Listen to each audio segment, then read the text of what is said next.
¿Cuál es la importancia geopolítica de las Islas Malvinas? Enorme.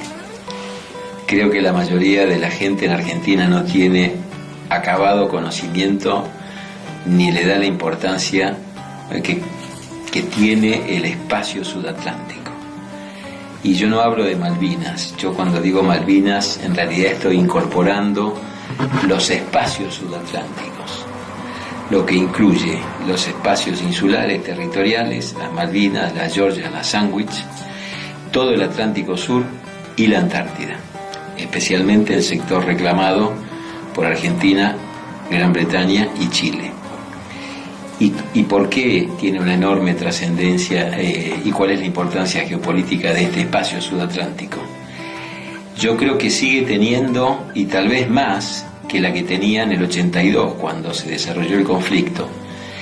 En aquella época estábamos en plena Guerra Fría, el enfrentamiento entre Unión Soviética y Estados Unidos, y el Atlántico Sur estaba teniendo particular importancia porque la Unión Soviética había comenzado a ocupar puertos sobre el Atlántico Sur y sobre el Índico, es decir, su expansión a los mares, queriendo meter su flota. Había países de la ribera del Atlántico Sur que eran prosoviéticos. En África, y allí había puertos y bases soviéticas. ¿Y cuál es la importancia del sector tanto de África sudoccidental como África sobre la costa del Índico? Y es que tanto en aquella época como ahora sigue existiendo como principal línea de comunicación marítima, sobre todo el tráfico del petróleo que sale del Golfo por el sur de Sudáfrica. Era y sigue siendo. Los grandes petroleros no pasan por Suez y no pasan por Panamá, aún con la ampliación del canal. ¿No pasan por qué? Por el tamaño. Porque no entran. Porque no entran.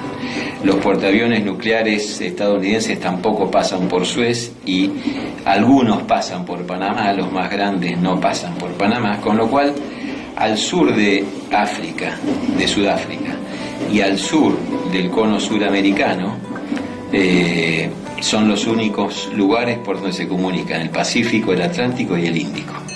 Esa es la importancia geoestratégica fundamental de dominar o de controlar el Atlántico Sur. O sea, aquello de que a partir del canal de Panamá el estrecho de Magallanes o el Cabo de Hornos ya no es usado, no es verdad. Sigue siendo un tan paso importante como antes. Tan importante como antes. Sí. Quizá no para los pequeños buques, pero a nivel estratégico sigue siendo importantísimo. Absolutamente. Cualquier flota norteamericana es encabezada por un portaaviones nuclear, y para comunicarse entre los tres océanos pasan por el sur de América o por el sur de África. No hay otro lugar de paso para los portaaviones. Por lo tanto, quien domine, quien controle el Atlántico Sur va a controlar esos pasos.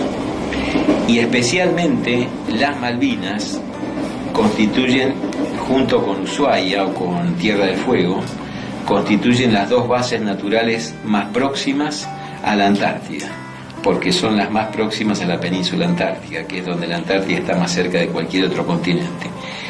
No en vano, Gran Bretaña está reclamando el mismo sector que nosotros, y no en vano Gran Bretaña tiene control de Malvinas, Georgias y Sandwich. O sea, no solamente pretendió y pretende las Malvinas, sino la proyección antártica también. Ellos pretenden el mismo espacio que nosotros. Sin duda. En 2040 vence el Tratado Antártico, y el Tratado Antártico vigente actualmente establece que ningún país puede reclamar, pretender ni ejercer soberanía sobre la Antártida. Pero no dice nada de qué va a pasar una vez que este acuerdo de 2040 venza. ¿Cuándo se inició, cuándo se firmó este tratado? Para hacer un poco de historia. Mira, si no me equivoco, en 1950, entre los países signatarios estaba Argentina, Chile, Gran Bretaña, Australia, Noruega y Estados Unidos. ¿Y el criterio cuál fue? ¿La proyección geográfica de cercanía a la Antártida o algún otro criterio, digamos? No, depende. Hay países que hacen proyección sobre las posesiones territoriales continentales o insulares, como puede ser Argentina, sí, ¿no? Con su límite oeste y su límite este. A partir de la posesión de las Islas Malvinas, Georgia y Sandwich, Gran Bretaña hace lo mismo, y Chile hace algo parecido. Hay otros países que fundan sus pretensiones en descubrimientos, en expediciones, en los primeros en llegar a distintos lugares. Sí. Y particularmente Estados Unidos tiene un caso muy particular que creo yo que es poco conocido, porque cuando se firmó el Tratado Antártico, Estados Unidos no era de los inicialmente firmantes. Pero el resto de los países que lo iban a firmar invitaron a Estados Unidos, diciéndole que ya se habían puesto de acuerdo en que no iba a ser la Antártida ni militarizada, sino dedicada exclusivamente a la investigación científica. Tampoco iba a haber explotaciones comerciales, no se iba a dañar el medio ambiente, ni se iba a vulnerar el ecosistema, y además ninguno de los países firmantes hacía reclamaciones soberanas ni se permitía que nadie las hiciera, pero que cada uno de ellos tenía un sector, y de hecho hay sectores reclamados y hay sectores no reclamados dentro de la Antártida por nadie. Estados Unidos aceptó firmar e integrar el Tratado Antártico con una condición: que ellos respetaban todas las reglas, pero al momento del vencimiento se reservaban el derecho de reclamar la totalidad de la soberanía sobre el continente. No entiendo, la totalidad. Claro, en 2040 Estados Unidos puede decir toda la Antártida es mía. En base, a lo que dice el tratado. Los firmantes originales aceptaron esta condición y se firmó. Y por eso está Estados Unidos como firmante del Tratado Antártico. Con lo cual, el 2040 es una fecha clave para ver cómo sigue la Antártida, para ver cómo sigue el mundo, para ver cómo sigue la lucha entre las potencias, porque Estados Unidos sigue siendo potencia. Y ahora hay dos potencias emergentes, China y Rusia. ¿Y ellos tienen también algún tipo de pretensión sobre la Antártida? No manifiestan. No. Pero hay más de 120 bases de más de 60 países en este momento en la Antártida. O sea, más allá de los miembros del Tratado Antártico, pusieron sus bases otros. Sí, hay países que pueden poner bases sin haber firmado el tratado. Bien, en territorio que está más allá de los que están delimitados o también dentro de esos territorios. Bueno, yo te voy a hacer un comentario que a lo mejor quien escuche me pueda tildar de antinacional, ¿no? Sí. Pero yo creo que el mapa bicontinental que se promueve en Argentina es un error, es inducido a un error. Argentina no tiene soberanía efectiva sobre la Antártida, ni tiene ningún derecho que avale el ejercicio de esa soberanía efectiva sobre la Antártida. Argentina tiene presencia antártica a partir de ser uno de los primeros países que tuvo presencia efectiva física en Antártida, y uno de los firmantes originales del Tratado Antártico. Y Argentina ni nadie tiene. Ni Argentina ni nadie. Soberanía. Exactamente. Nadie. Ahora, la presencia física fáctica es como es como, digamos, un argumento para pretender algo más cuando termine el tratado. Supongo que en 2040 Argentina va a ser uno de los jugadores. La presencia, la actividad, por eso es que es tan importante no discontinuar la presencia argentina en la Antártida.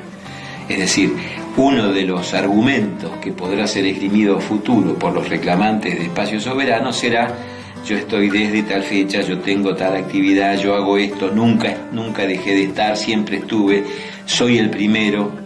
Hay una serie de cuestiones que van a tener peso en la discusión. Pero hay otro tema que es importante, y es esto de la geopolítica. Los países discuten no solamente por derechos, lamentablemente, sino que discuten también por fuerza. Nosotros integramos un sistema internacional que es la Organización de Naciones Unidas, donde teóricamente, digo teóricamente porque es teóricamente, los países pueden recurrir para hacer valer sus derechos a partir de una posición teórica mentirosa de que todos los países somos iguales. Sin embargo, hay 5 que son primus inter pares, que son los 5 ganadores de la Segunda Guerra Mundial, que tienen un derecho que nadie más tiene, que es el derecho al veto. Entonces, una de las cuestiones que más nos perjudica nuestra intento de negociación con Gran Bretaña por el diferendo soberano de los espacios insulares del Atlántico Sur es que Gran Bretaña es uno de los 5 que integra el Consejo de Seguridad, con lo cual veta cualquier resolución de la Asamblea o del Consejo de Seguridad tendiente, por ejemplo, a obligar a dos estados a discutir un diferendo. ¿Puede las Naciones Unidas obligar a dos estados a sentarse a discutir y negociar un diferendo? Sin duda. Pero también hay 5 que dicen no. Y cuando la Asamblea General insta a Argentina y a Gran Bretaña a sentarse a discutir y a negociar el diferendo soberano, Gran Bretaña hace su derecho al uso arbitrio y dice, yo no voy. Y de hecho no viene. Volviendo a la Antártida, la pregunta es, ¿la presencia argentina en la Antártida está vinculada directamente a Malvinas o está vinculada más bien a Tierra del Fuego? Esa proyección, que entiendo es una proyección de tipo de geográfica, ¿procede del continente o de las islas? ¿O es un triángulo? No, bueno, la ocupación argentina en la Antártida arranca a principios del siglo XX. Sí. Y la ocupación argentina en Malvinas arranca después de 1810. De hecho, el 6 de noviembre de 1820, poquitos días atrás se cumplieron 119 años, fue el primer acto soberano con izamiento de pabellón nacional. 6 de noviembre de 1820 se izó el pabellón argentino. Por primera vez en las Malvinas. ¿A cargo de? A cargo de un norteamericano al servicio del gobierno de Buenos Aires. Sí. Un capitán de fragata, David Hewitt. Bien. Que era norteamericano, que fue con su barco a tomar posesión efectivamente de la jurisdicción de las islas, y viendo que había en la zona una importante flota de depredadores de ballena y focas en esa época, que era el principal artículo de caza y comercio, atracó en la zona de Puerto Luis o una zona próxima, izó el pabellón y tomó posesión a nombre del gobierno de Buenos Aires, y además emitió un bando por el cual todas las naves que decidieran efectuar actividades comerciales en la zona debían tener permiso de él o de Buenos Aires. ¿Y ese acto? Eso es 1820. Bien, ¿no? ¿Eso fue aceptado a nivel internacional? Eso fue aceptado a nivel internacional, y es un elemento que Argentina esgrime cada vez que hay una reclamación, sobre todo la única reclamación que se hace anualmente, que es la de la Asamblea General de Naciones Unidas, porque Gran Bretaña no discutió ese acto soberano, ni protestó ni nada. O sea, si vos no protestás, estás reconociendo que alguien toma posesión de algo. No hubo ninguna protesta. Pero además, en 1825, el gobierno de Buenos Aires y el gobierno británico firman el famoso Tratado de Paz y Amistad, por el cual Gran Bretaña, si bien no reconoce expresamente la soberanía de Argentina sobre esas islas, tampoco la protesta. Con lo cual hay 2 antecedentes anteriores al 1833, en donde Gran Bretaña dice, nada, está bien, alguien ocupó, yo no estoy. Pero después aparece en 1833, ¿no? Ese es otro capítulo. Ahora, la presencia argentina en Antártida data de principios del siglo XX. Perdón, es otro capítulo. ¿Qué pasa en 1833? ¿Qué pasó? Bueno, a fines del 31, Argentina tenía, bueno, a partir de 1820 y hasta el 33, siempre hubo, independientemente de que durante la época del gobierno colonial también, siempre hubo alguien gobernando las islas, siempre hubo una autoridad sobre las islas, o militar o político militar, pero siempre hubo alguien. No puede Gran Bretaña decir, venimos acá porque no hay nadie. ¿Y estos balleneros, que serían de origen, no sé, nórdico, de algún lado? Sí, europeos. ¿Dónde hacían base? En las islas. En las islas. En las islas.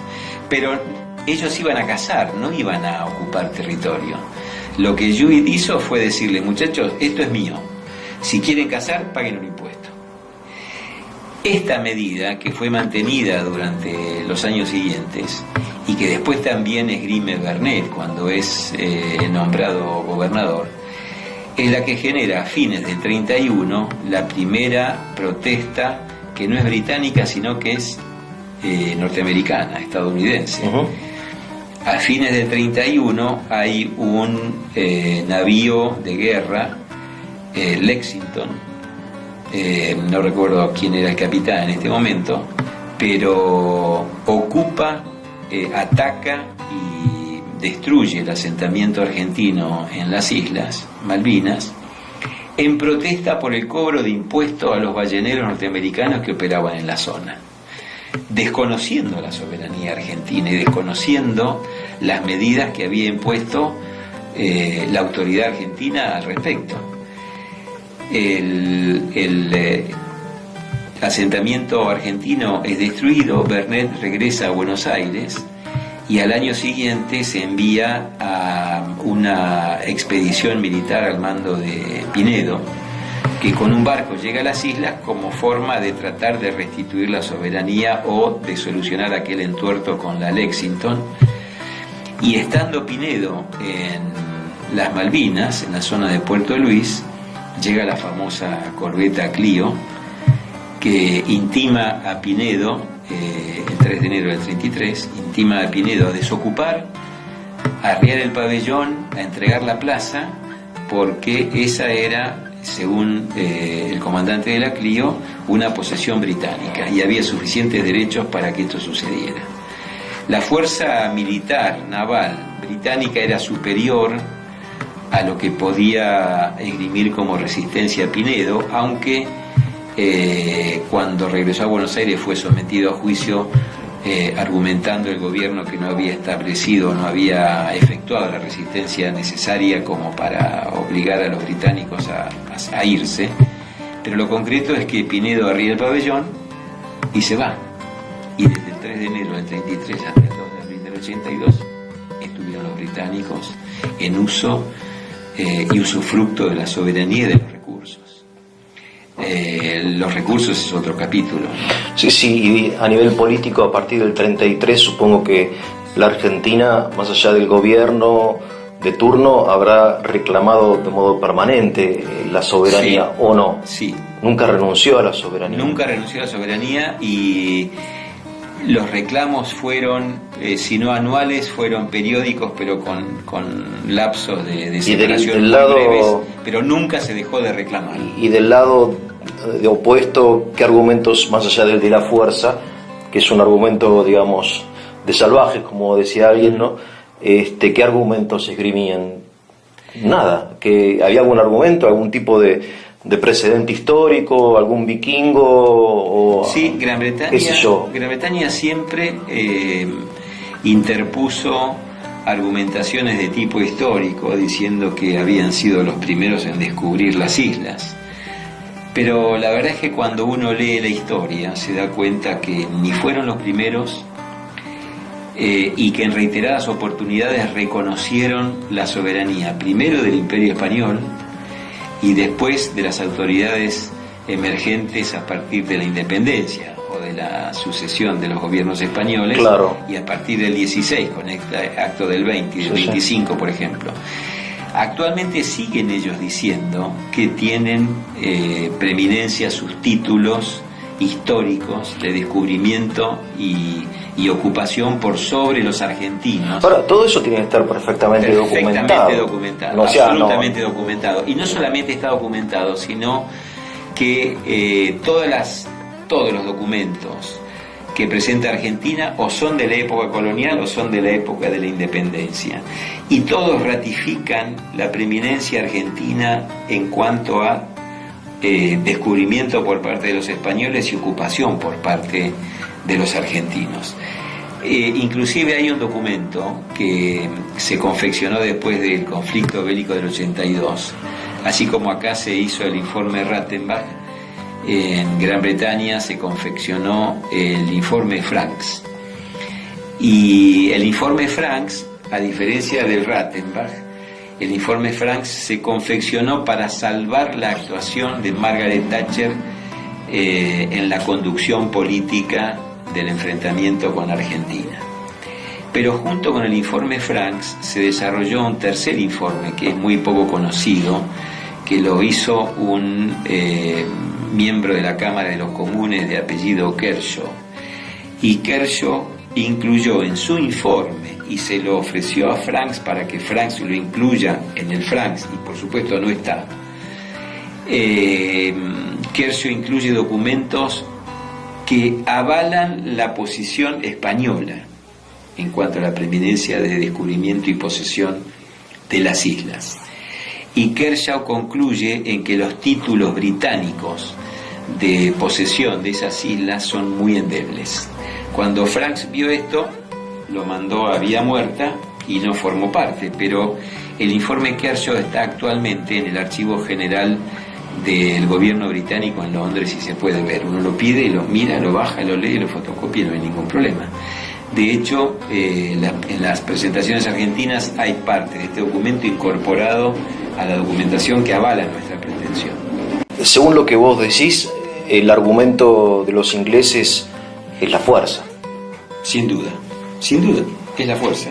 Y fíjate vos que en la época contemporánea, los sucesivos gobiernos que hemos tenido, vamos de atrás para adelante, Macri, los Kirchner, De la Rúa, Duhalde y Menem y Alfonsín, todos los gobiernos democráticos del 83 a la fecha no han hecho una política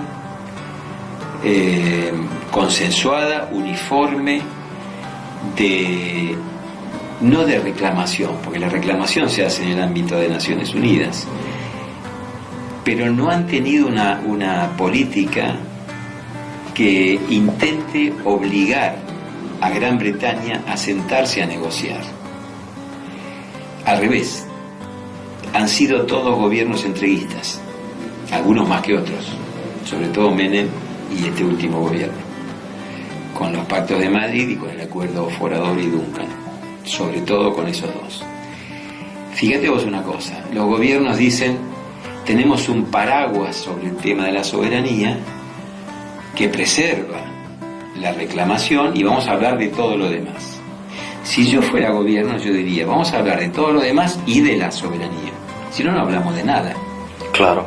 Porque si no hablamos de la soberanía y hablamos de todo lo demás, es una burla, como el Tratado de 1825, que tiene una cláusula replicada en los acuerdos de Madrid, que dice que en Argentina Gran Bretaña será país privilegiado en cuanto a las inversiones y en Gran Bretaña Argentina, y da salvaguardias especiales en los dos países para los dos países. Es un chiste, es una burla. ¿Cuál es el sentido de poner esto? El único sentido es que Gran Bretaña va a tener privilegios en Argentina. Van a ir, o en 1825 iban a ir los argentinos a invertir a Gran Bretaña, cuando una de las cosas que hicieron fue el famoso préstamo, empréstito de la Lehman Brothers. Sí, claro, sí. Y hoy, pensá solo del 83 a la fecha, ¿cuál ha sido la situación económico-financiera de Argentina como para ir a invertir en Gran Bretaña? Entonces, poner esa cláusula me parece que es una tomada de pelo. Bien, a partir del 33 hasta el 1982 hubo algunos hitos históricos que vale la pena recordar en historia de Malvinas. Sí, digo porque estos programas en parte están orientados a los jóvenes que nacieron muchos en los 90 o ya en 2000, y entonces no conocen, no vieron la guerra y no conocen la historia, y creo que tampoco hoy es valorada. Es como que no sé, me da la impresión que es un tema que lo dejan en un segundo o tercer lugar. ¿Qué momentos históricos podemos recordar desde el 33 hasta el conflicto? Yo creo que el más importante en términos de dar herramientas a la Argentina para la reclamación por la soberanía es la resolución 2065 de las Naciones Unidas del año 65. ¿Qué dice esa resolución? A partir de una posición de Naciones Unidas de un par de años antes, en donde las Naciones Unidas, la Asamblea General, decide iniciar una política de descolonización de territorios. Exactamente, sí. La diplomacia argentina logra incluir una cláusula que es clave, porque dentro de los territorios que Naciones Unidas reconoce como colonias y recomienda que sean descolonizados, están las Malvinas. Figura textualmente. Figura textualmente. O sea, hay Nombre y apellido. hay una lista de colonias Hay una lista de lugares que las Naciones Unidas recomienda descolonizar, Sí. y entre ellas está Malvinas. Malvinas, Georgia y Sandwich del Sur. Bien. Porque es una sola, ahora ya no, Sí. era una sola entidad administrativa, Ah, con cabeza en Malvinas. bien. Después del 82 los británicos partieron. Malvinas es una administración, Georgia y Sandwich es otra administración. Bien. La resolución 2065 establece eso. Y después está la... ¿Y se lleva a cabo, perdón, con otros territorios de ultramar o algunas Sí. colonias? ¿Sucede esto de la sucedido. Sí. La descolonización de territorios incluidos en esa lista ha venido sucediendo. Si vos me preguntás que te los diga, se me escapa. No, está bien, sí, sí.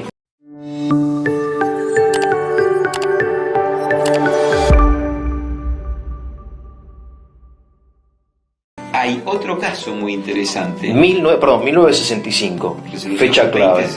2065 es el número de la resolución de Naciones Unidas. Pero sus consecuencias no llegaron a Malvinas.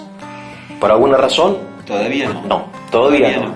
Pero eso es una Pero ley que todavía hay- está vigente. Absolutamente. Y todos los años Argentina va a reclamar sobre la base de Sobre aquella, la base de aquella. de aquella resolución de la Asamblea General. Bien. Y hay otra resolución que Sí. dice que creo que es la 4014, pero se me escapa el número exactamente, que dice que habla de la autodeterminación de los pueblos. Sí. La autodeterminación de los pueblos hace referencia a que los pueblos originarios de un lugar, de un territorio, son los que tienen derecho a autodeterminar su futuro, su situación, si quieren ser colonias independientes o lo que fuera. Sí.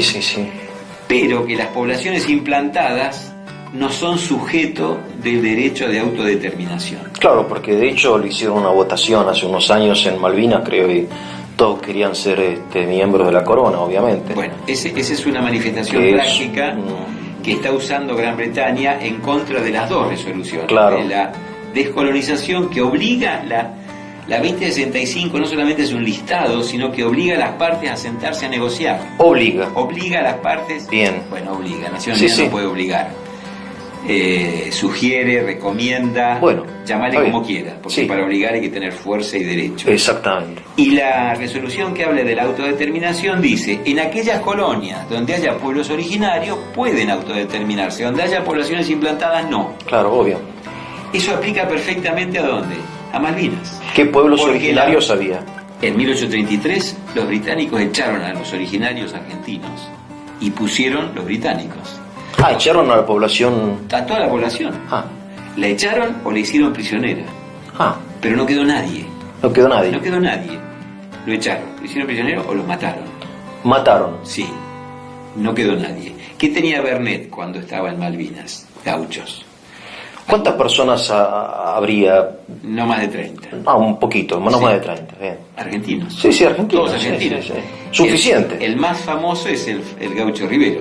Sí, que hoy hablan de. Creo que está en. ¿Por qué se habla de Gaucho Rivero? La verdad que no sé. Se habla de Gaucho Rivero porque hay un hecho comprobado que Sí. es que el Gaucho Rivero, con 6 o 7 más, cuando llegan los británicos, se va al interior de las islas e inicia un periodo de 2 años de resistencia Ah, claro. contra los británicos. Hasta que finalmente terminan capturándolos a todos o matándolos.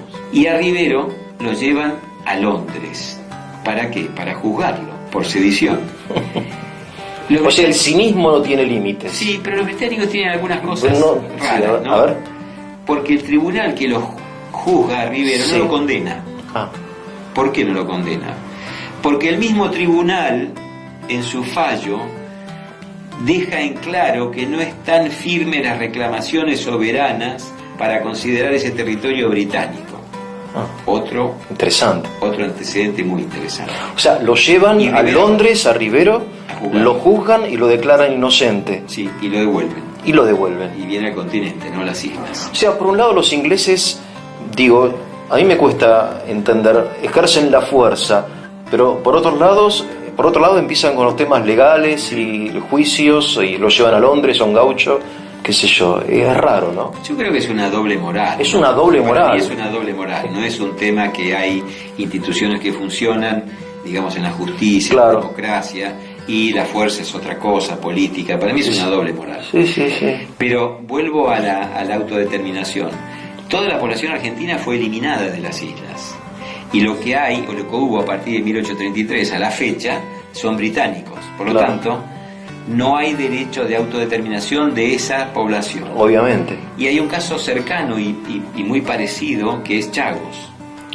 Chagos es una isla del Índico, sí, que ocupó Gran Bretaña, desalojó a toda la población y la ocupó con ciudadanos británicos. Después se la alquiló a Estados Unidos, ese es otro tema. Y Gran Bretaña pretendía que Chagos se independizara. De vuelta, no se puede, porque tenemos otra población implantada. La diferencia con Argentina es que el caso de Chagos fue llevado a la Corte Internacional de La Haya por parte de las Islas Mauricio, que son las dueñas originales de Chagos, y la Corte Internacional de La Haya en ese diferendo falló a favor del gobierno de las Islas Mauricio. Argentina no quiere llevar todavía el caso a la Corte por las dudas. ¿Por las dudas? Sí, por las dudas, porque hay un problema con la Corte Internacional. Bien. Los países que adhieren al sistema internacional de justicia, sí, voluntariamente aceptan someterse a los fallos de la Corte. Por eso, por ejemplo, es como definitivo. Claro, pero Estados Unidos no integra el sistema de la Corte. Ellos no desconocen ese ámbito. Si Argentina firme, dice sí, yo voy, y presenta el caso y sale bien, aleluya, sale mal, aleluya, también. Bien. Por eso no he llevado todavía. Muy interesante. Entonces, en 1965 la ONU recomienda, pero con fuerza, entiendo, porque es la ONU, no es cualquier cosa, devolverle a las colonias su independencia, su soberanía, y entre esas colonias figura Malvinas. Exacto. Bien. Sin embargo, Inglaterra no hace caso omiso, considera que no se aplica. ¿Hay algún tipo de reacción de parte de Londres a ese decreto? No, tanto no. No, tanto no. Digamos, por supuesto, los gobiernos británicos no estaban contentos con esa resolución porque afectaba a Malvinas y varios territorios más.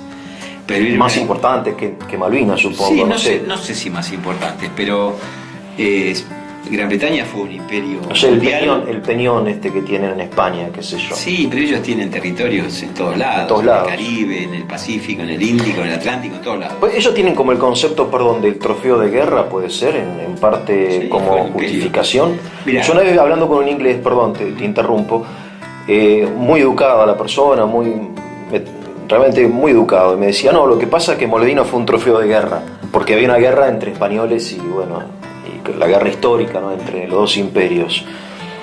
Pero ya Argentina era un país independiente, obviamente, y aparte, digamos, ¿se podría aplicar como concepto jurídico esto del trofeo de guerra a Malvinas? No, jurídico no, sin duda que el trofeo de guerra es un hecho de fuerza, es emergente de un acto de fuerza.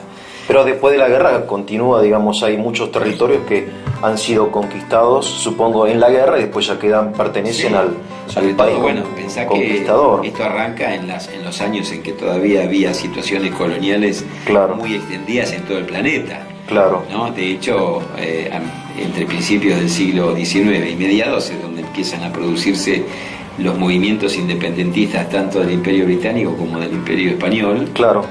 Tal vez el último y más notorio sea la India, pero al margen de eso, Gran Bretaña toma esta resolución 2065 como un hecho que, hay que sentarse a negociar y Y se sientan a negociar. Se sientan. Se sientan a negociar en el marco de esa resolución. Sí. Argentina y Gran Bretaña a fines de los años 60. Bien. Y se firma un acuerdo que se llama Acuerdo de Comunicaciones del año 1971. Ese acuerdo de comunicaciones yo creo que fue un buen acuerdo que firmó Argentina y Gran Bretaña en el marco de aquella recomendación, que permitió un genuino y un muy práctico acercamiento de los habitantes de las islas con la sociedad argentina, con el continente, con la República Argentina. Estos acuerdos de comunicación establecían varias cosas. Una de las cosas que establecían eran, por ejemplo, que Argentina se comprometía a construir una pista de aterrizaje que permitiera unir el continente con las islas por modo aéreo. No había hasta ese año una pista de aterrizaje en serio, había pistas de tierra, claro, de aviones muy chicos. La Fuerza Aérea Argentina construye la primera pista y además de construir la pista establecen el primer nexo aeronáutico con lo que, bueno, no sé si existe o no, era la de Líneas Aéreas del Estado, y había un vuelo semanal Mirá. entre Comodoro y Malvinas y Stanley, digamos, a Malvinas. No solamente había un vuelo semanal, había una oficina del ADE en Malvinas y había una delegación de la Fuerza Aérea que atendía la oficina del ADE que vivía en las islas. Lo otro que se hizo fue, YPF estableció la primera estación de servicio. Mirá. Y llevó querosén, que permitía que los isleños dejaran de usar la turba para cocinar y calefaccionarse y empezaran a utilizar otro combustible, claro, mucho más eficiente que la turba. Claro. También llevaron gasoil y llevaron naftas para los vehículos. Gas del Estado hizo el primer tendido de gas. Las primeras cocinas a gas y a querosén llegaron a las islas en esta época. Se mandaron maestras que enseñaban español a los chicos de la primaria. Se establecieron facilidades para que, sobre todo los hijos de los isleños, pudieran venir a estudiar al continente. Ahí tengo una anécdota. Y había, por supuesto, atención médica y sanitaria, claro, desde el continente sobre las islas. Una maravilla. Era todo muy primitivo lo que había en ese momento. Claro, claro. ¿Esto qué significó? Esto significó que los isleños empezaron a mirar a los argentinos como, pucha, parece que son buena gente, ¿no?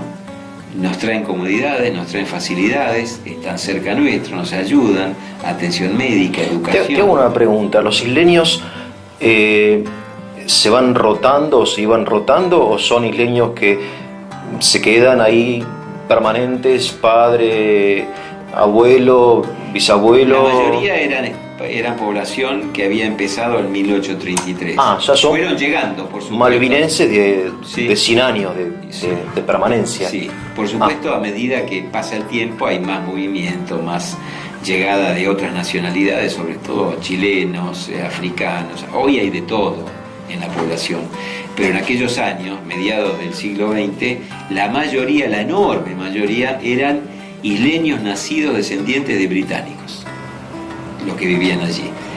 Y ellos se sienten malvinenses y británicos. Ellos se sentían malvinenses cuando nosotros fuimos en el 82, sí, y hoy se sienten británicos. En aquel momento se sentían malvinenses. Y eran conscientes que eran malvinenses de ciudadanos de segunda. Claro. El dinero era propio de las islas y ellos no podían usar ese dinero en Inglaterra. No era el dinero de Londres. No era la libra esterlina, era la libra malvinense. Mira. No tenían derecho a establecer su propio gobierno. El gobierno venía impuesto. No se elegía democráticamente el intendente. Si bien hoy hay un gobernador que manda el gobierno central, hay un consejo legislativo que votan ellos. O sea, ahora reforzaron como la cultura política y la pertenencia a Gran Bretaña, que antes no existía, tanto eran como de segunda, como decís vos. Es así que Thatcher les permitió ser ciudadanos británicos. No lo eran. No lo eran. ¿Y qué eran? De segunda, de una colonia. Las colonias tenían un rango inferior. Claro. Bueno, ahora ellos tienen el mismo rango que un londinense. Claro, obviamente para reforzar el vínculo con la metrópoli. Obviamente. ¿Por qué? Porque la política de Gran Bretaña hoy es, por parte de los habitantes, pretender que tienen derecho a la autodeterminación. Claro. Eso es lo que dice Gran Bretaña. No, ellos van a decidir qué quieren ser. No, esto está abortado de inicio por la resolución de Naciones Unidas. Mal parido, Pero esto es lo que esgrime Gran Bretaña hoy en cuanto a los habitantes. Bien. Entonces en los 70 tenemos como un acercamiento de este tipo, digamos, de la Argentina, la presencia de YPF, del gas, del ADE, de maestras, de sanidad, etcétera. Y esto funcionó bien hasta el año 76. Sí. ¿Qué pasó en el 76? En el 76 hubo una misión que se llamó la misión Shackleton, en honor a un viejo aventurero británico. El Polo Sur, famoso del Endurance, del barco. Del Endurance original. Sí. Exacto. Y esta misión hizo una prospección de recursos sobre el Atlántico y encontró indicios de petróleo. Mirá. Y otros recursos. Claro. Por supuesto, ya estaba a flor de piel y visto el recurso ictícola. Claro. Más allá de las ballenas y las focas y estas cosas. Entonces, esa misión Shackleton, cuando vuelve a Londres y hace su informe, ocasiona un cambio de política en el gobierno británico, que era abierto a, bueno, tengamos esta comunicación con los argentinos, y a partir del 78, 79 se endurece la posición. O sea, no solamente el paso entre los océanos, sino ya son también los recursos naturales de la zona. Exacto. Que según me decían, es una zona riquísima. Riquísima por donde la mires. Por donde la mires. Por donde la mires. Abajo del subsuelo, arriba del subsuelo, adentro del agua, abajo del agua, en todas partes. Riquísima. Pesca a morir, de hecho es Argentina por la zona nuestra, ¿no? Pero el Atlántico Sur en particular está sufriendo hoy una acción de depredación de las enormes flotas pesqueras que actúan porque se corre el riesgo de agotar los recursos. Tal cual, es claro. Decir, todas las especies tienen ciclos, no es que el pez está metido ahí permanentemente. Claro, claro, sí. Se reproducen, nacen, mueren, las corrientes los llevan, los traen. No sé quién me dijo que cuando uno va en avión de noche, en la línea de la plataforma continental, digamos, donde termina nuestro mar territorial argentino, son todas luces. Hay fotos. Pesqueros, no sé, de China o de no sé de dónde, pescando en la frontera de nuestro mar. Los más pesados allí en cuanto a presencia son españoles y chinos. Claro, y están ahí. Y están pescando ahí. Pescando ahí. Este es un tema. Después está el petróleo o los recursos minerales de todo tipo, que son nuestros, no hay ninguna duda. ¿Quién los está explotando? Los británicos. Los acuerdos de Madrid son una mochila muy pesada. ¿Este acuerdo de Madrid qué es? Es un acuerdo que firmó Menem, que había iniciado Caputo las conversaciones cuando era canciller de Alfonsín, para lograr algún acercamiento con Gran Bretaña, pero lo termina de redondear y de firmar Menem a instancias de Cavallo, que era su canciller. Allí es donde se establece por primera vez la famosa fórmula del paraguas de la soberanía. Otra de las cosas que hace esta relación entre Gran Bretaña y Argentina es declarar formalmente el cese de hostilidades por parte de Argentina, porque la guerra del 82 fue una guerra no declarada por nadie al inicio y no declarado el cese de hostilidades por nadie a su fin. Lo hace Menem en el 90 cuando firma estos acuerdos. Pero estos acuerdos tienen el motivo superficial o aparente de generar acercamiento con Gran Bretaña, facilitar las negociaciones y explotar recursos en común. En realidad son ellos los que explotan, nosotros no estamos explotando nada. Y además pone limitaciones muy pesadas y muy, te diría yo, oprobiosas para la dignidad de los gobiernos, de la sociedad y de las Fuerzas Armadas argentinas, que ningún gobierno ha denunciado.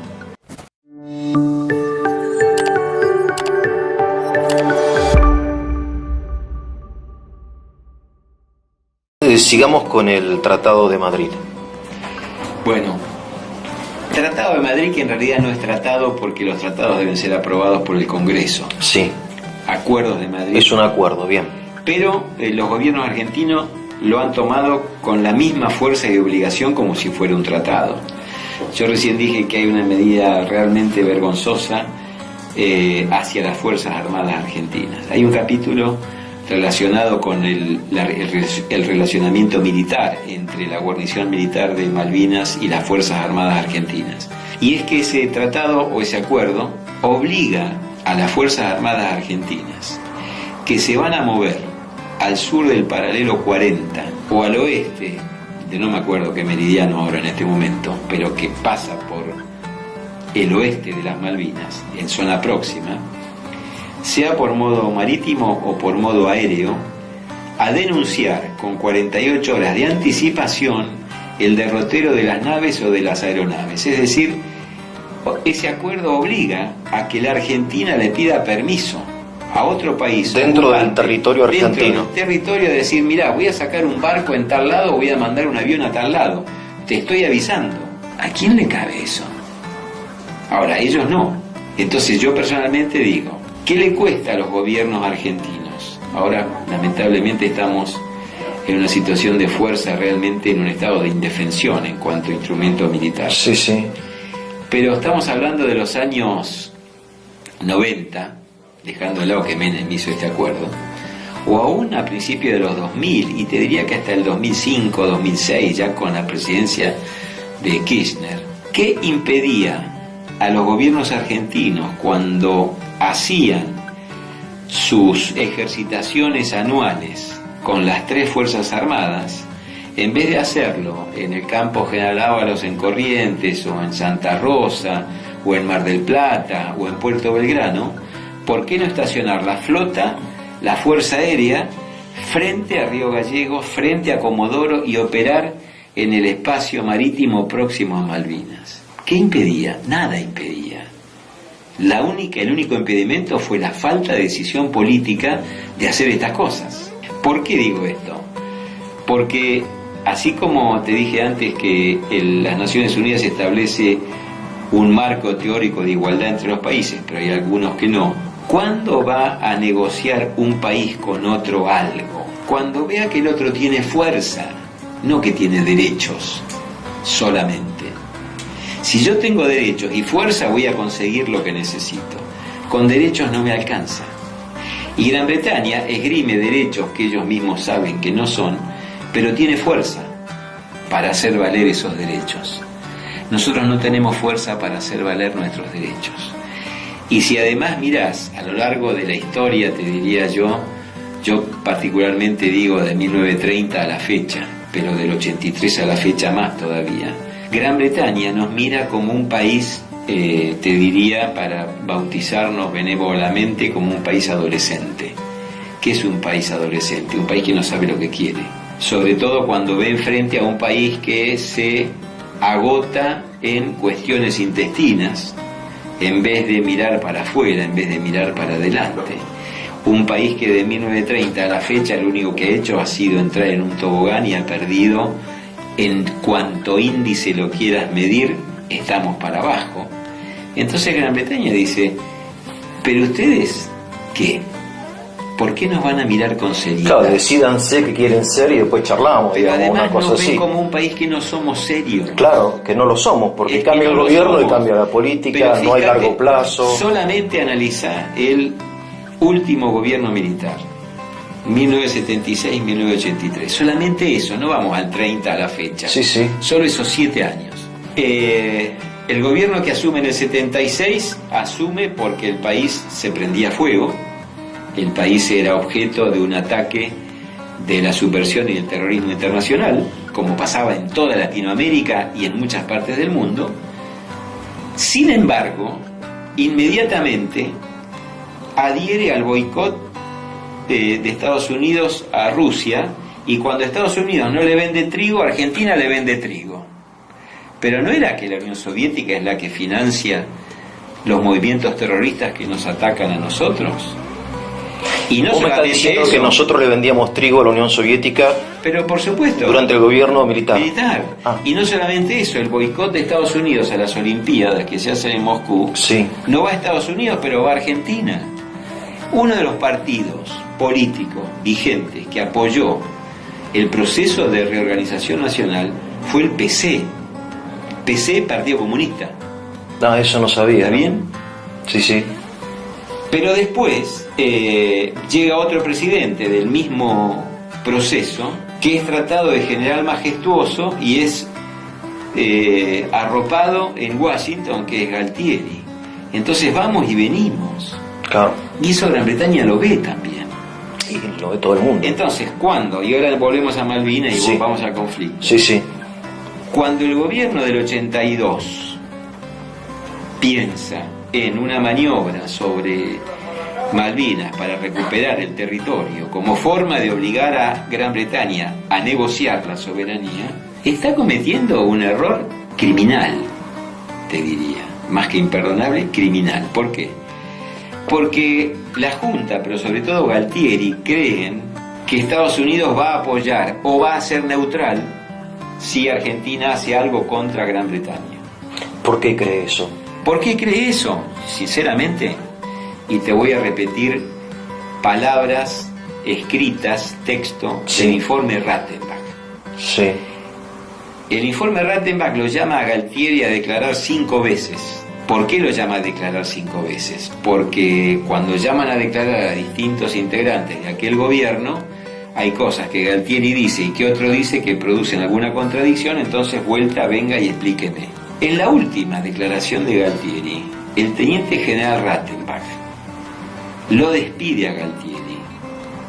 Más que lo despide, lo echa. Porque después de 2 o 3 idas y vueltas en donde Galtieri discute con Rattenbach, esto está escrito, no lo inventé, sí, se puede ir y leer. Bien. Rattenbach le dice: señor teniente general, retírese. Y Galtieri le dice: mi general, yo quiero decirle, puntos suspensivos, Rattenbach, 2 puntos, usted no me puede decir nada, no me va a decir nada, y se va a retirar, porque además usted no es apto ni para el grado ni para el cargo. Punto. Se termina la reunión. ¿Qué te quiero decir con esto? Que cuando Rattenbach estudia y la comisión estudian el proceso decisorio de la Junta para llegar a lo que se llegó, están diciendo: usted se equivocó en la apreciación política de quién iba a ser su aliado, su amigo o su apoyo. Creyó que Estados Unidos lo iba a apoyar. ¿Por qué? Porque usted le mandó asesores militares a Nicaragua, o porque usted lo trataron de general majestuoso. Y usted no se dio cuenta que la relación entre Gran Bretaña y Estados Unidos arranca en la época de la colonia en los territorios de América del Norte, y que han sido socios hermanos durante los peores momentos de la historia, que fueron básicamente las guerras mundiales. Son. Muy bien. Segundo, Galtieri y Anaya piensan que Gran Bretaña no va a reaccionar si hay una acción militar limitada cuyo objetivo era obligar a Gran Bretaña a negociar. Ni Anaya ni Galtieri leyeron y estudiaron historia militar. Una de las cosas que a nosotros nos dicen en los institutos militares cuando hacemos nuestra capacitación, sí, es: hay que conocer al comandante enemigo. Sí. Lo primero que tengo que hacer. Al comandante. Al comandante enemigo. ¿Quién es el comandante? Thatcher. No Woodward. Woodward era un militar que cumplía órdenes. El comandante enemigo era Thatcher. ¿Quiénes se enfrentaban? Galtieri y Thatcher. Ellos eran los que se enfrentaban en el conflicto del 82. Thatcher sabía quién era Galtieri, pero Galtieri no sabía quién era Thatcher. Pero Galtieri tampoco sabía quiénes eran los británicos, con una historia de piratería, de conquista y de imperialismo ancestral. Vos vas a Londres y por todos lados hay monumentos a generales, almirantes, cañones. Está todo militarizado. Pero una cosa no. Yo estuve en mayo en Londres. Sí. Y me tomé 2 días a caminar Londres. Sí. Y vi esto. El monumento a este, al otro. Recuerdos, homenajes. A lo que mires. Y cuando mirás, esa es la historia británica. Claro. Guerras. Conquistas. Eso. ¿Cuál es uno de los poquitos? Yo por lo menos sí, es el que busqué y no lo encontré, no porque no lo vi, no lo encontré porque no está. ¿Qué monumento no está? El de la campaña del Atlántico Sur. No hay ningún monolito, estatua, homenaje ni nada que diga en homenaje a los del Atlántico Sur, Falkland. No existe. ¿Y cómo lo explicas a eso? ¿Y cómo lo explico? Entonces, ¿por qué no hay un monumento a la... ¿Por qué no hay un monumento? Sí, en Londres. Bueno, fue lo que yo me pregunté cuando estuve en Londres. A ver. Yo fui invitado el año pasado por una universidad... a hablar de estos temas. Sí, a hablar de estos temas. La Universidad de Kiel. Kiel queda al sur de Manchester, en la zona de los Midlands, digamos, sí, en la mitad del mapa de Inglaterra. Y allí se cursa una carrera de Relaciones Internacionales en donde uno de los tópicos que todos los alumnos deben tratar es el conflicto de, ellos lo llaman la campaña del Atlántico Sur. Así la llaman, la campaña del Atlántico Sur. Había en esa universidad una italiana. Perdón, campaña no es guerra. No. Bueno, depende cómo lo mires. Claro, o sea, pero es campaña tiene de todo. Es algo menos. Sí, guerra es mucho más grande. Claro. En esa universidad había una italiana que había estado trabajando en Argentina 2 o 3 años antes, a quien yo conocía. Sí. Ella me dijo, mira, vamos a desarrollar esta actividad, ¿podés venir? Yo le dije, si me invitás, yo voy. Me invitó y fui. Íbamos a desarrollar un trabajo de 2 días en la universidad y 2 días fuera de la universidad. Sí. Estaban invitados veteranos británicos. Interesante. Algunos que se habían retirado y se habían dedicado al comercio, actividades varias. Sí, sí. Y 2 que se habían dedicado a actividades académicas como yo. Bien. Todos oficiales. Estuvo allí, por ejemplo, el jefe de la compañía D del Para 2, que combatió en Darwin. La compañía D en Darwin fue la compañía reserva. Estuvo el segundo jefe del regimiento Gurkha, a quien le hice una pregunta directa y me la respondió como yo pensaba, después te digo. Un oficial del Glamorgan, que fue el barco hundido con el Exocet Tiro Berreta, el Exocet que se lanzó desde la costa. Uh-huh.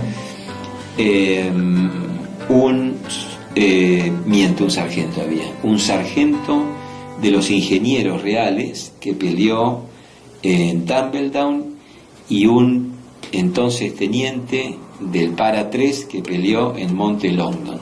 Abierto al público, no solamente a los alumnos, sino al público. El día que llegué allí, que fue el primer día de trabajo donde íbamos a exponer los veteranos, después había otros académicos. ¿Vos eras el único argentino? Yo era el único veterano argentino. El único veterano argentino, el único combatiente de... Sí. Hubo una académica de la universidad que habló sobre el jefe del Para 2, el teniente coronel Jones, uh-huh, que murió en ese combate. Y yo fui con una antropóloga que habló sobre los aviones, sobre los pilotos de los aviones A4B en la guerra.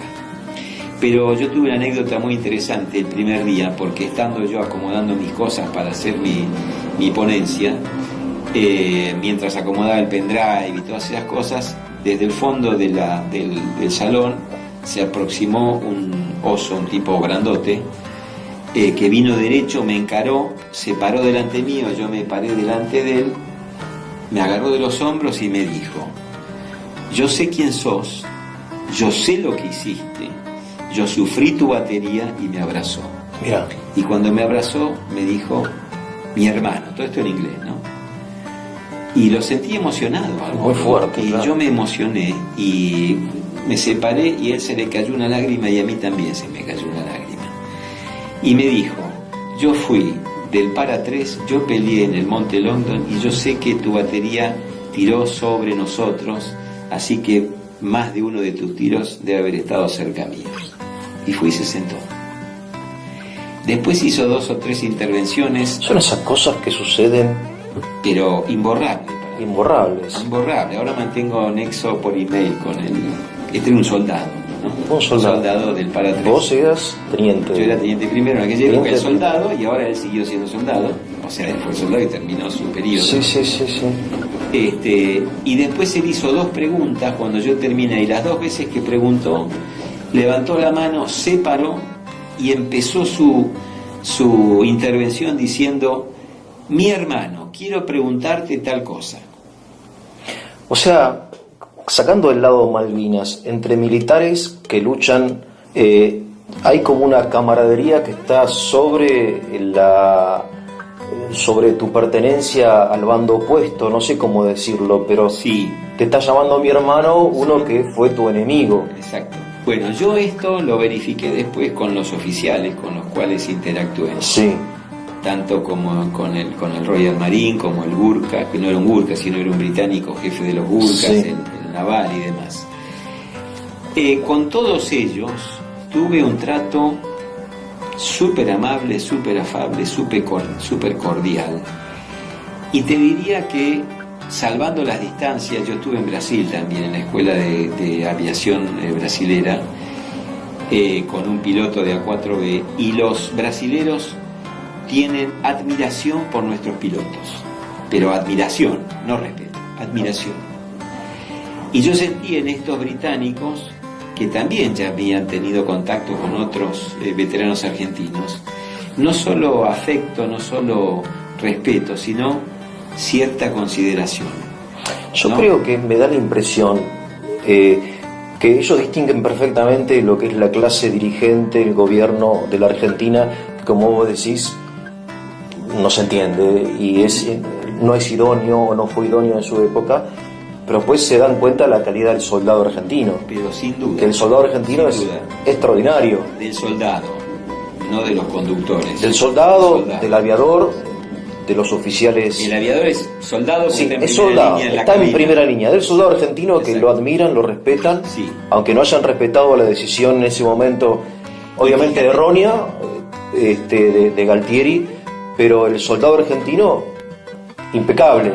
Impecable. ¿Y por qué digo esto? Y respondo a la pregunta. Porque, bueno, esto fue el primer día, después almorzamos, estuvimos con ellos, el segundo día, la antropóloga y yo tuvimos que dar clase a los alumnos de la carrera de Relaciones sí. Internacionales, cada uno en su tema. Y el tercer día nos trasladamos a un lugar próximo a la universidad, en donde ellos tienen, digo próximo, unos 60 kilómetros, tienen un memorial nacional que se llama Arboretum Memorial National. Ajá. ¿Qué es Arboretum? Arboretum es un espacio de más o menos 400 hectáreas, o sea, un espacio importante, en donde hay monumentos, recordatorios, lo que vos quieras, en homenaje y en recordación, básicamente, a todas las guerras en las que participó el Imperio Británico. Sí. Hay uno muy importante que es el monumento a la Segunda Guerra Mundial. Claro. Porque es donde más pérdidas hubo y donde más empeñamiento hubo. Y hay dentro de ese espacio hay otro donde ellos recuerdan a todos los caídos desde el día siguiente al que terminó la Segunda Guerra hasta el día de hoy, ¿no? Entonces, cuando vi ese monumento, que es una especie de gran cenotafio con paredes donde están tallados los nombres de todos los caídos, fui derecho a 1982 a ver cuántos había. Y en la columna de 1982 había 322 nombres. Entonces yo dije, 322, pero ellos dicen que allá perdieron 255. Explíquenme la diferencia. Claro. Entonces el guía me dijo, bueno, sí, lo que pasa es que en el 82 Gran Bretaña no solamente tuvo muertos en el Atlántico Sur, sino que tuvo muertos acá, allá, más acá, claro, no sé qué, claro, no sé qué, sí, y acá están todos. Claro. Dice, pero si usted se va a tal lado, me dijo el guía, va a encontrar el recordatorio de la campaña del Atlántico Sur, de vuelta a la campaña del Atlántico Sur. Entonces me fui donde dijo el guía y encontré un cenotafio igual al que tienen los británicos en Darwin, donde están sus muertos, igual, con los 3 paneles y todo. Sí, sí, sí. En el centro hay un mapa al pie donde está el Atlántico y una línea que marca el derrotero de la expedición de la Task Force que llegó hasta acá. Sí. Y el título de eso es Campaña del Atlántico Sur. No vi Falkland en ninguna parte, no vi guerra en ninguna parte. Están allí los 255 caídos y las 3 Kelpers que murieron en un accidente. Sí, sí, ¿no? sí, sí. Entonces esto me dio otra pista respecto de las bajas. Sí. Terminamos ese día, bueno, recorrimos todo el memorial y vimos un montón de cosas. Después volvimos a la universidad y a los 2 días nos fuimos a Londres. Entonces, en Londres, en el viaje de vuelta en el tren, pensábamos todo lo que nos había pasado con esta gente, con los veteranos, con el memorial, con la campaña del Atlántico Sur, con la campaña del Atlántico Sur. Toda la campaña del Atlántico Sur. No había Falkland, no había guerra. Llegamos a Londres, fuimos al Imperial War Museum, que es el Museo Imperial de la Guerra. De la guerra, claro. Todas las guerras están metidas en ese museo. Fuimos a buscar dónde están las Malvinas. Por supuesto, Malvinas no, Falkland tampoco. Y un guía nos dijo, Atlántico Sur allá. Fuimos allá y había un ambiente no mucho más grande que esto.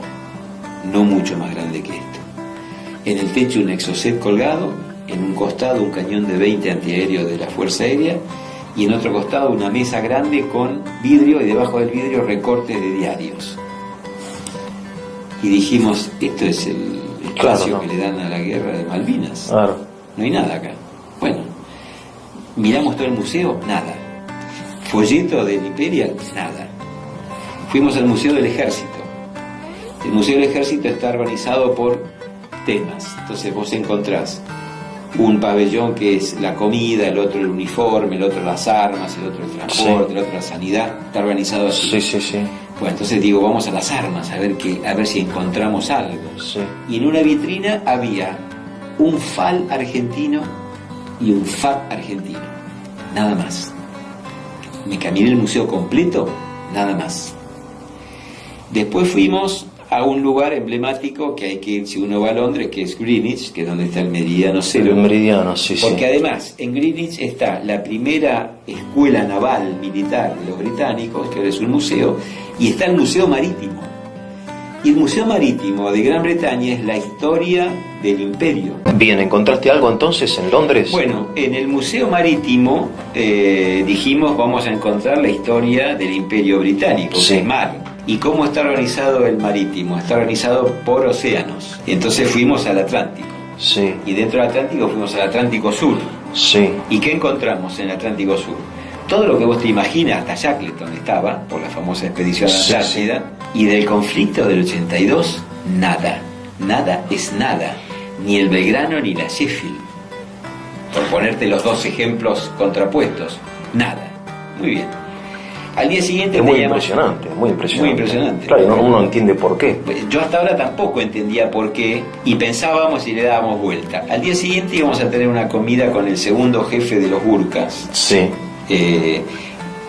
Yo al segundo jefe de los Gurkhas, cuando nos sentamos a comer, le dije, pregunta, decime, ¿dónde pelearon los Gurkhas? Respuesta del segundo jefe. Sí. Los Gurkhas no pelearon. Los Gurkhas no entraron en combate. Sí. Tristemente tengo que decirte que no nos tocó pelear. Esto derriba un montón de mitos. Eso que iban cortando cabezas y todo eso, todo mentira. Todo mentira. Y hay documentos fílmicos en internet que en la próxima te cuento dónde están. Y que estaban así en reserva. Estaban en reserva. Ellos, el regimiento Gurkha, su principal acción fue ser reserva del ataque de los galeses y los escoceses a Tumbledon, al DIM 5. Y la misión de los Gurkhas era reserva y tomar Monte William, que estaba detrás de Tumbledon. Cuando los Gurkhas se disponían a cruzar por encima de los galeses para tomar William, llega la noticia de la rendición argentina. Listo, no hace falta que nada, ya ni tenemos que tomar William, me dijo el tipo. Esto tira por tierra un montón de cosas, entre otras cosas. ¿Habían desembarcado ellos? ¿Habían desembarcado ya? ¿Los Gurkhas? Sí, o estaban... No, te estoy hablando el 13 de junio, te estoy hablando. Estaban ya en... 13 de junio o 14 de madrugada. Sí. Pero digo, esto echa por tierra, más otros documentos fílmicos que hay en internet, que él me dio y los encontré, relatos aún de comandantes argentinos que dicen, enfrentamos a los Gurkhas, le ocasionamos bajas. Los Gurkhas no pelearon, al margen. Charlando con este hombre, le comentamos esto de la Universidad de Arboretum y de los museos. Y el tipo nos dijo con una franqueza absoluta, y yo le comenté en mi recorrida de 2 días por Londres y no encontré nada. Mirá que en Londres hay, vos lo viste, hay de todo. Frente a la capilla dedicada a la Fuerza Aérea están los nombres de los 2 comandantes de la Fuerza Aérea, el que estuvo hasta el 40 y el que estuvo del 40 al 45. O sea, la presencia de militar, las Fuerzas Armadas es... Pero el homenaje hasta a los bomberos que apagaban el incendio de la B2, todo. Bueno, entonces este hombre nos dice, Gran Bretaña, y sobre todo en Londres, ha hecho un culto del homenaje y el recuerdo a las guerras que permitieron que Gran Bretaña sea lo que fue. Claro. Dice, pero las guerras gloriosas. Ah, interesante. No las otras.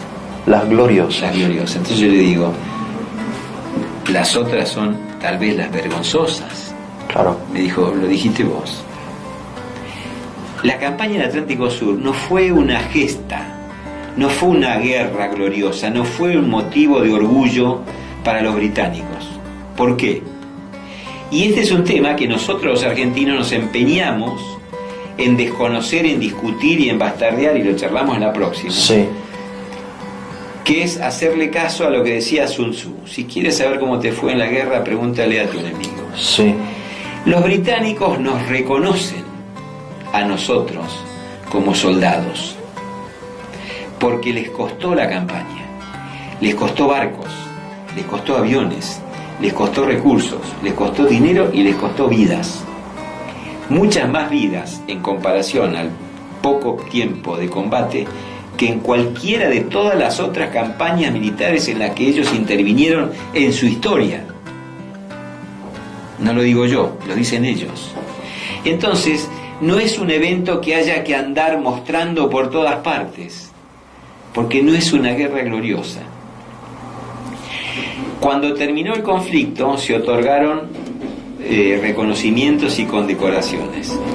Pero a los heridos se los reconoció recién, con medallas y reconocimientos, en 2005. En 2005.